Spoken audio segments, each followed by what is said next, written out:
Students जय हिंद। जैसा कि आप स्क्रीन पे देख रहे हैं, ये 7वीं कक्षा के इतिहास विषय का वीडियो क्रमांक 9 है और इसमें हम चैप्टर नंबर 2 यानी कि नए राजा और राज्य नाम से जो चैप्टर है उसकी हम शुरुआत करेंगे। और स्टूडेंट्स मैं बता दूं कि इस चैप्टर के अंतर्गत हम लोग कन्नौज के लिए जो त्रिपक्षीय संघर्ष है उसकी हम चर्चा करेंगे। और स्टूडेंट्स इसमें आप ये भी जानिए कि कन्नौज के लिए त्रिपक्षीय संघर्ष के पूर्व जो कन्नौज की जो स्थिति थी राजा हर्षवर्धन के समय में, तो राजा हर्षवर्धन का भी कुछ हम डिटेल्स जान लेंगे जिसकी चर्चा हम 6ठी कक्षा में कर चुके हैं। तो वैसे ये जो वीडियो है वो 6ठी कक्षा के लिए भी उपयोगी है और 7वीं कक्षा के लिए उपयोगी तो है ही। ठीक है स्टूडेंट्स आपका ध्यान स्क्रीन पे होना चाहिए। देखिए यहाँ भारत का एक मानचित्र बना हुआ है जो कि भारत का वर्तमान मानचित्र है। ठीक है, आप बाएं हाथ की ओर देखिए हर्षवर्धन का साम्राज्य। हर्षवर्धन का जो साम्राज्य, भारत के जिन क्षेत्रों में हर्षवर्धन के साम्राज्य का विस्तार था उसको आपको समझना है ना। तो इसमें आप देखिए हर्षवर्धन पुष्यभूति वंश का महान राजा था, है ना। हर्षवर्धन जिस वंश के थे, जिस डायनेस्टी के थे, उसका नाम था पुष्यभूति वंश। ठीक है, आगे देखिए परिस्थितिवश से उसे अपनी राजधानी थानेश्वर जो कि हरियाणा में है वहां से कन्नौज यानी कि उत्तर प्रदेश जो कानपुर के निकट है बनानी पड़ी, है ना स्टूडेंट्स। तो आप इस नक्शे को थोड़ा ध्यान से देखने का प्रयास कीजिए कि ये समूचा उत्तर भारत, जिसमें कि उत्तर भारत का उत्तर प्रदेश तो है ही, है ना, हरियाणा के आसपास के क्षेत्र, दिल्ली के आसपास के क्षेत्र, उत्तराखंड का कुछ क्षेत्र, मध्य प्रदेश का कुछ क्षेत्र और नर्मदा नदी जहां तक है स्टूडेंट्स वहां तक देखिए हर्षवर्धन का राज्य था। और बीचों बीच आप ठीक देखिए गंगा नदी बह रही है ना, जो कि पश्चिम से पूरब की ओर जा रही है ना। तो यहाँ आप दो स्थान को विशेष करके मैंने चिन्हित किया हुआ है, उसको आप ध्यान से देखिए। एक तो थानेश्वर और दूसरा कन्नौज, है ना। थानेश्वर देखिए कहाँ पे है स्टूडेंट्स। थानेश्वर ये आपका हरियाणा राज्य जो है, वर्तमान हरियाणा राज्य, तो वहां पे जो कुरुक्षेत्र नाम का स्थान है वहां पे आपको थानेश्वर मिलेगा, है ना। तो आप गूगल मैप में भी इसको देख सकते हैं स्टूडेंट्स। और दूसरा देखिए कन्नौज, ये गंगा के दक्षिणी किनारे पे कानपुर के आसपास ये जगह है, इसका नाम है कन्नौज। तो कन्नौज जो है अभी वर्तमान में उत्तर प्रदेश का एक जिला भी है। ठीक है स्टूडेंट्स, तो ये कन्नौज जो है काफी महत्वपूर्ण रहा है हर्षवर्धन के जमाने में भी और उससे पहले भी, है ना, और उसके बाद भी, है ना स्टूडेंट्स। तो कन्नौज के बारे में आपको पता होना चाहिए कि कन्नौज कहाँ पे है और थानेश्वर कहाँ पे है। ठीक है स्टूडेंट्स आप विषय को बेहतर तरीके से समझ सकें उसके लिए देखिए मैंने ये आपके लिए एक मैप बनाया हुआ है ना। इसमें देखिए जो ग्रीन कलर में हरे रंग में ठीक बीचों बीच दिखाई दे रहा है वो उत्तर प्रदेश है ना। दाहिनी ओर बिहार है, उसके नीचे झारखंड है ना। उत्तर प्रदेश के नीचे मध्य प्रदेश है और मध्य प्रदेश के बाईं ओर राजस्थान है और देखिए हरियाणा है और हरियाणा से उत्तर की ओर पंजाब है और उत्तर प्रदेश से उत्तर की ओर स्टूडेंट्स उत्तराखंड है। ठीक है, तो आप यहाँ पे ध्यान से देखिए कन्नौज कहाँ पे है और थानेसर कहाँ पे है स्टूडेंट्स। कहीं कहीं मैंने थानेसर लिखा है, कहीं कहीं थानेश्वर लिखा है। तो एक्चुअली स्टूडेंट्स अभी उसको थानेसर कहा जाता है ना, लेकिन हर्षवर्धन के जमाने में उसको उस स्थान को थानेश्वर कहा जाता था। तो स्टूडेंट्स आप ध्यान से देखने की कोशिश कीजिए और मैं आपको बता दूं कि कन्नौज से जो थानेश्वर की दूरी है वो लगभग 500 किलोमीटर के आसपास है ना स्टूडेंट्स। तो मैं आपको बता दूं कि थानेश्वर जो है वो वास्तव में हर्षवर्धन की राजधानी थी, लेकिन कुछ परिस्थितियां ऐसी हुई स्टूडेंट्स कि हर्षवर्धन की जो बड़ी बहन थी राजश्री, उनका विवाह हुआ था कन्नौज में, है ना। तो यानी कि उनके जो जीजा जी हुए, है ना, राजा हर्षवर्धन के, तो कन्नौज में उनके जीजा जो थे, जो वहां के राजा थे, उनकी हत्या हो जाती है ना। तो उन परिस्थितियों में उनकी बहन के कहने पर, यानी कि राजश्री के कहने पर, जो राजा हर्षवर्धन थे, उन्होंने अपनी राजधानी जो है वो थानेसर से कन्नौज शिफ्ट कर दिया था, है ना स्टूडेंट्स। तो ये एक ऐतिहासिक तथ्य है, इसकी जानकारी हम सबको होना चाहिए। ठीक है स्टूडेंट्स, तो उसी समय से कन्नौज का जो है वो महत्व बढ़ जाता है ना स्टूडेंट्स। यहाँ पे आप एक स्थान देखिए, वो लिखा हुआ है हर्ष का टीला, है ना। हर्ष का टीला, ये स्थान स्टूडेंट्स आपको थानेसर में मिलेगा। तो वास्तव में मैं बता दूं स्टूडेंट्स कि बहुत सारे ऐसे ऐतिहासिक जो राजाओं के महल, है ना, या किले, जो कि किसी समय तो उपलब्ध थे, लेकिन आज वो उस रूप में हमें देखने को नहीं मिलता है ना स्टूडेंट्स। तो ये 7वीं शताब्दी का बना हुआ जो हर्ष का जो महल और हर्ष का जो किला आपको थानेश्वर में जो उपलब्ध था, है ना, तो उसका कुछ भग्नावशेष आज भी हम देख सकते हैं। और ये स्थान जो है हरियाणा राज्य का एक जिला है कुरुक्षेत्र, उस कुरुक्षेत्र में मिल जाएगा। तो स्टूडेंट्स, आप ये सोच रहे होंगे कि क्या थानेश्वर और कुरुक्षेत्र एक ही जगह है? तो जी हाँ, वो एक ही जगह है ना। जो थानेश्वर वाला जो क्षेत्र है वही पुराना कुरुक्षेत्र है। ठीक है स्टूडेंट्स, अभी अभी जिस राजा हर्ष के टीले के बारे में मैं आपको बता रहा था, तो उस संदर्भ में कुछ पंक्तियां हैं, आप उसको ध्यान से देखिए। राजा हर्ष का टीला स्थान कहाँ पे है? ये थानेसर है। थानेसर और थानेश्वर एक ही स्थान है। ठीक है स्टूडेंट्स, जिला कौन सा है? कुरुक्षेत्र, और यह स्थान किस राज्य में है? हरियाणा राज्य में है। ठीक है स्टूडेंट्स, अब आगे देखिए। थानेसर वास्तव में पुराना कुरुक्षेत्र नगर है। यह स्थान दिल्ली से लगभग 160 किलोमीटर उत्तर में है। 7वीं सदी के आरंभ में, स्टूडेंट 7वीं सदी का मतलब होता है सन 601 से लेकर के 700 तक। ठीक है स्टूडेंट्स, तो 7वीं सदी के आरंभ में यहाँ के राजा प्रभाकर वर्धन थे। नाम याद रखिएगा स्टूडेंट्स, 7वीं सदी के आरंभ में यहाँ के राजा कौन थे? प्रभाकर वर्धन थे। और 605 में उनके पुत्र राज्यवर्धन राजा हुए, जिनके मारे जाने पर हर्षवर्धन उत्तराधिकारी हुए। तो इसका मतलब ये हुआ स्टूडेंट्स कि प्रभाकर वर्धन के 2 पुत्र थे। बड़े पुत्र का नाम था राज्यवर्धन और छोटे पुत्र का नाम था हर्षवर्धन।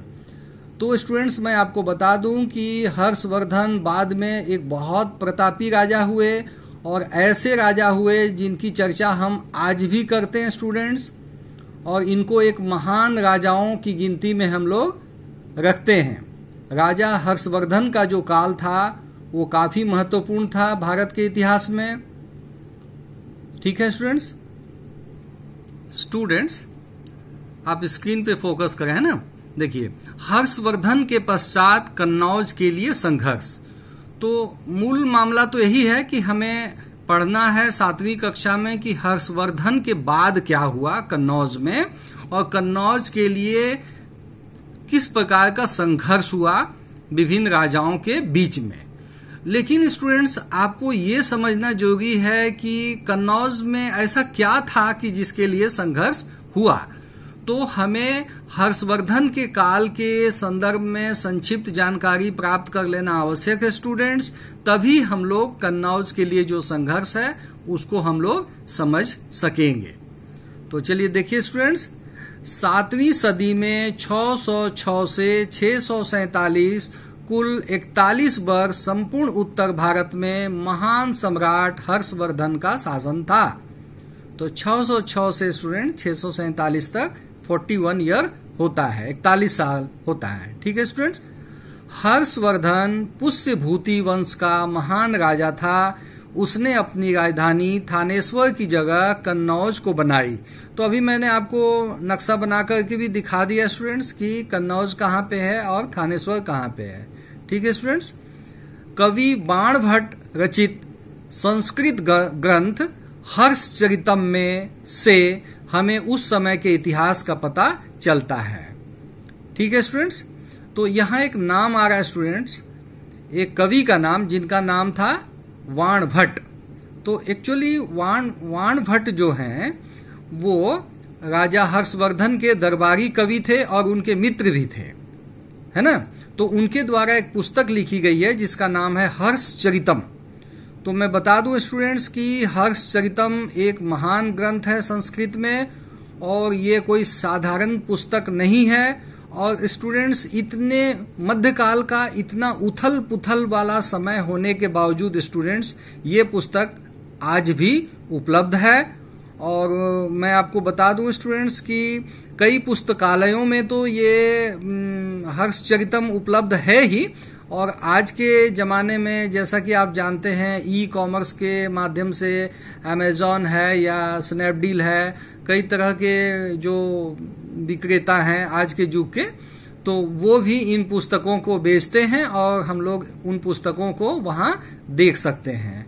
और हम लोग कई बार तो ई कंटेंट भी हम लोग प्राप्त कर सकते हैं इस पुराने ग्रंथ का। ठीक है स्टूडेंट्स, मैं आपको बता दूं कि हर्षचरितम जो है वो संस्कृत भाषा का ग्रंथ है। देखिए ये जो है संस्कृत भाषा में महाकवि श्री बाणभट्ट विरचितम हर्षचरितम, है ना। देखिए ये संस्कृत भाषा में ये इसकी मूल कॉपी है जो सन 1957 में बनारस सिटी में छपी थी, है ना। बनारस सिटी माने वाराणसी, है ना। तो स्टूडेंट्स, इसकी जो मूल प्रति जो हुई होगी, है ना, वो तो पता नहीं उस युग में कागज था भी या नहीं था, है ना। लेकिन स्टूडेंट्स आज ये हमें पुस्तक की शक्ल में उपलब्ध देखने को मिल सकता है और हम ये पढ़ सकते हैं। ठीक है स्टूडेंट्स, आप स्क्रीन पे देखिए हर्षचरितम, है ना, महाकवि बाणभट्ट की लिखी हुई जो हर्षचरितम है ना, उसका जो फ्रंट पेज है ना, उसको आप देख सकते हैं। देखिए बाणभट्ट लिखित हर्षचरितम, है ना। तो ये वर्तमान में ये पुस्तकें हैं, है ना। उस जमाने में स्टूडेंट्स इतना कलरफुल पिक्चर नहीं रहा होगा, लेकिन अब तो बहुत सारे ऐसे राइटर हैं जो उसको लिपिबद्ध करते हैं, लिखते हैं। देखिए डॉक्टर बाल गोविंद झा, है ना, हिंदी व्याख्याकार। तो हिंदी व्याख्याकार मतलब कहने का मतलब है कि ये संस्कृत में तो है लेकिन इसकी व्याख्या हिंदी में की गई है। ठीक है स्टूडेंट्स, जब हम हर्षचरितम की बात कर रहे हैं तो इस संदर्भ में थोड़ा सा और भी जान लें हम लोग, है ना। देखिए हर्षचरितम लेखक बाणभट्ट, भाषा संस्कृत, यानी कि मूल पुस्तक जो है वो संस्कृत में लिखी हुई है। आज ये पुस्तक हिंदी में भी हो सकती है भी, और उसके अलावे स्टूडेंट्स ये अंग्रेजी में भी है और कई भाषाओं में भी है। तो चलिए, हर्षचरितम संस्कृत में बाणभट्ट द्वारा रचित एक ग्रंथ है। इसमें सम्राट हर्षवर्धन का जीवन चरित्र वर्णित है। ऐतिहासिक कथानक से संबंधित यह संस्कृत का प्राचीन ग्रंथ माना जाता है। तो स्टूडेंट्स देखिए, ऐतिहासिक कथानक का मतलब ये हुआ स्टूडेंट्स कि इतिहास के संदर्भ में, मतलब जैसे कि उस समय का इतिहास और उस समय का जीवन के बारे में हम लोग हर्षचरितम के माध्यम से हम लोग जान सकते हैं। ठीक है स्टूडेंट्स, एक और ऐतिहासिक महत्व की बात यह है कि जिस समय राजा हर्षवर्धन का शासन था उसी समय चीनी यात्री हुएनसांग भारत आया था, है ना। तो स्क्रीन पे देखिए, चीनी यात्री हुएनसांग, चाइनीज ट्रैवलर हुएनसांग। चीनी यात्री हुएनसांग के यात्रा वृतांत से भी हर्षवर्धन के शासन की जानकारी मिलती है। हर्षवर्धन ने 41 वर्षों तक एक बड़े भूभाग पर शासन किया। हुएनसांग की पुस्तक का नाम सी यू की, है ना, ध्यान से दीजिएगा, ह्वेनसांग की पुस्तक का नाम सी यू की है, जिसका हिंदी अर्थ है पश्चिम की यात्रा। तो स्टूडेंट्स, यदि आपको ह्वेनसांग के बारे में और भी जानना होगा तो आप लोग गूगल में भी सर्च कीजिएगा, देखिएगा, है ना। तो ह्वेनसांग जो है वो भारत आए थे, और जिस वक्त वो भारत आए थे उस समय जो नालंदा है, जो कि बिहार में है, वो काफी महत्वपूर्ण था, और नालंदा में बौद्ध धर्म की शिक्षा दी जाती थी और एक बहुत बड़ा विश्वविद्यालय था। तो ह्वेनसांग में एक विद्यार्थी के रूप में भी उन्होंने वहां पे नालंदा में जो है शिक्षा प्राप्त किया था। तो स्टूडेंट्स, ये सब ऐतिहासिक महत्व की बातें हैं जो कि आपको जानना चाहिए। तो आप दो नाम यहाँ याद रखिएगा, एक तो ह्वेनसांग का और एक की उनकी पुस्तक का नाम। ठीक है स्टूडेंट्स, ध्यान देंगे, नालंदा महाविहार, है ना। तो अभी अभी जिस नालंदा महाविहार की मैं बात कर रहा था, वो स्थान जो है बिहार राज्य में है, और वो पटना से लगभग 90 किलोमीटर दक्षिण पूरब में है ना। और ये राजगीर नाम का जो स्थान है ना, राजगीर से ये 12 किलोमीटर उत्तर में है। कौन सा स्थान? नालंदा। ठीक है। हर्षवर्धन के काल में नालंदा विश्वविद्यालय बौद्ध धर्म की शिक्षा का प्रधान केंद्र था। स्टूडेंट्स, आप आगे जानिएगा कि नालंदा विश्वविद्यालय जो है वो बाद में जो है नष्ट हो जाता है। किन कारणों से नष्ट हो जाता है उसकी चर्चा हम बाद में आपको करेंगे, है ना। लेकिन ब्रिटिश जमाने में फिर जो एक अलेक्जेंडर कनिंघम हुए, तो अलेक्जेंडर कनिंघम ने उस स्थान की खोज की। वहां जो भी भग्नावशेष उपलब्ध था उस विश्वविद्यालय का, तो उसके माध्यम से जो है उस समय के जो प्राचीन गौरव गाथा है उसका हम लोग अंदाज लगा सकते हैं, है ना। तो अलेक्जेंडर कनिंघम द्वारा खोजे गए इस महान बौद्ध विश्वविद्यालय के भग्नावशेष इसके प्राचीन गौरव की गाथा का अंदाज करा देते हैं। तो स्टूडेंट्स, ये जानिएगा कि ये सारा कुछ जो है, हालांकि बता दूं मैं कि नालंदा महाविहार जो है वो गुप्त वंश के शासनकाल के समय में ही बन गया था, लेकिन इसका जो वैभवशाली जो समय था वो राजा हर्षवर्धन के समय में हुआ, है ना। स्टूडेंट्स को और एक जानकारी हो जानी चाहिए कि राजा हर्षवर्धन जो हैं वो खुद भी एक कवि थे और एक नाटककार थे। जी हाँ, वो एक नाटककार और कवि थे, है ना। तो उनके द्वारा जो नाटक लिखे गए हैं वो सब संस्कृत में हैं। और स्टूडेंट्स, मैं आपको बता दूं कि संस्कृत का जो आपका साहित्य है वो काफी रिच है, काफी जो है वो धनाढ्य है, और बहुत कुछ ऐसी चीजें हैं संस्कृत साहित्य में जो हम पढ़ सकते हैं, और वो भी हजारों हजार साल पुरानी, है ना। तो जहां तक हम हर्षवर्धन की रचना की बात करें तो वो भी आपका 7वीं शताब्दी का है, जो कि आज से 1300-1400 साल पुरानी है। वो आज भी स्टूडेंट्स उपलब्ध है और उसको हम लोग पढ़ सकते हैं। तो उनके द्वारा जो 3 नाटक लिखे गए, एक नागानंद, एक रत्नावली और एक प्रियदर्शिका, तो ये आज भी आपको पढ़ने को मिल जाएगा, है ना। स्टूडेंट्स, अभी अभी जो राजा हर्षवर्धन की रचनाओं और उनकी नाटकों की मैं चर्चा कर रहा था, तो मैंने गूगल पे उसको सर्च किया तो ये किताबें उपलब्ध हैं, है ना। देखिए, हर्षवर्धन लिखित संस्कृत नाटक, ये कौन सी पुस्तक है? नागानंद, है ना। हालांकि ये अमर चित्रकथा में उपलब्ध है, लेकिन उपलब्ध तो है ना स्टूडेंट्स। तो हम लोग इस पुस्तक का ज्ञान प्राप्त कर सकते हैं, चाहे हिंदी में हो, चाहे अंग्रेजी में हो, या संस्कृत में हो, है ना। देखिए, ये उनकी पहली किताब है नागानंद, है ना, एक राजा के द्वारा लिखी हुई, राजा हर्षवर्धन के द्वारा लिखी हुई। ठीक है स्टूडेंट्स, राजा हर्षवर्धन की दूसरी रचना जिसका नाम रत्नावली, उसकी मैं चर्चा कर रहा था। देखिए, श्री हर्ष रत्नावली, है ना। देखिए, हर्ष लिखित संस्कृत नाटक रत्नावली, तो ये भी उपलब्ध है, हम लोग इसको पढ़ सकते हैं, है ना। हिंदी में हो, अंग्रेजी में हो, संस्कृत में हो। ठीक है स्टूडेंट्स, राजा हर्ष की देखिए तीसरी रचना, तीसरा नाटक प्रियदर्शिका। हर्षवर्धन लिखित नाटक प्रियदर्शिका। आप देख रहे हैं स्क्रीन पे। चलिए ठीक है, यहां तक जानकारी हुई आपको। तो स्टूडेंट्स अब आप स्क्रीन पे देखिए, हम जिस चैप्टर की शुरुआत कर रहे हैं वो है नए राजा और राज्य, अध्याय 2, है ना। तो इसकी कुछ आरंभिक पंक्तियों को आप ध्यान से देखिएगा। पिछली कक्षा में आपने हर्षवर्धन के साम्राज्य के बारे में पढ़ा। स्टूडेंट्स मैं आपको बता दूं कि हर्षवर्धन के साम्राज्य के बारे में हम लोगों को छठी कक्षा में ही पढ़ना था और हम पढ़े भी हैं, ठीक है। 7वीं शताब्दी में हर्ष की मृत्यु के बाद भारत में अनेक नई क्षेत्रीय शक्तियों का उदय हुआ। तो स्टूडेंट्स मैं बता दूं कि हर्ष की मृत्यु हो जाती है ना, कब? 647 ईस्वी में हर्ष की मृत्यु हो जाती है 647 में।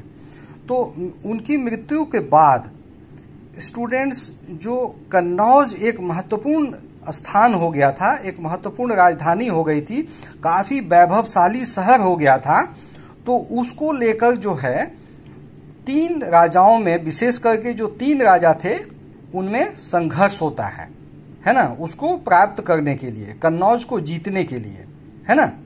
तो चलिए देखिए, ये राजवंश दक्कन में राष्ट्रकूट, पूर्वी भारत में पाल तथा मध्य और पश्चिम भारत में गुर्जर प्रतिहार थे। तो स्टूडेंट्स इसको शॉर्ट में जानिए कि 3 अलग अलग राजा थे। कौन कौन? एक राष्ट्रकूट, एक पाल और तीसरे गुर्जर प्रतिहार, ठीक है। देखिए स्टूडेंट्स, एक राष्ट्रकूट, दूसरे पाल और तीसरे गुर्जर प्रतिहार। तो इन तीनों के बीच जो संघर्ष होता है, इसी संघर्ष की कहानी को हम लोग पढ़ेंगे कन्नौज के लिए त्रिपक्षीय संघर्ष, है ना। तो ये त्रिपक्षीय संघर्ष क्या है, इसे विस्तार से जानने के लिए हम लोग वीडियो सीरियल 10 को देखेंगे, है ना। तो अभी राजा हर्षवर्धन के संदर्भ में जो भी आपको जानकारी प्राप्त हुई, है ना, उसको आप बार बार रिपीट कर लीजिए, उसको समझ लीजिए अच्छी तरह से, है ना। और ये जान लीजिए कि राजा हर्षवर्धन का काल भारत के इतिहास के लिए क्यों महत्वपूर्ण है ना। और इसके पश्चात सच पूछिए तो उत्तर भारत में इतना महत्वपूर्ण कोई राजा हुआ भी नहीं, है ना। राजा हर्षवर्धन के पश्चात उत्तर भारत में कोई इतना महत्वपूर्ण शासक नहीं हुआ। तो राजा हर्षवर्धन का काल एक भारत के इतिहास में काफी महत्व रखता है, हर दृष्टि से, शासन व्यवस्था की दृष्टि से कहिए, है ना, या फिर सांस्कृतिक उत्थान की दृष्टि से कहिए, किसी भी रूप में आप देखिए तो राजा हर्षवर्धन का जो काल है वो काफी महत्वपूर्ण रहा है। ठीक है स्टूडेंट्स, आज के लिए इतना ही, और शेष हम लोग वीडियो सीरियल 10 में देखेंगे, है ना। ठीक है स्टूडेंट्स, जय हिंद।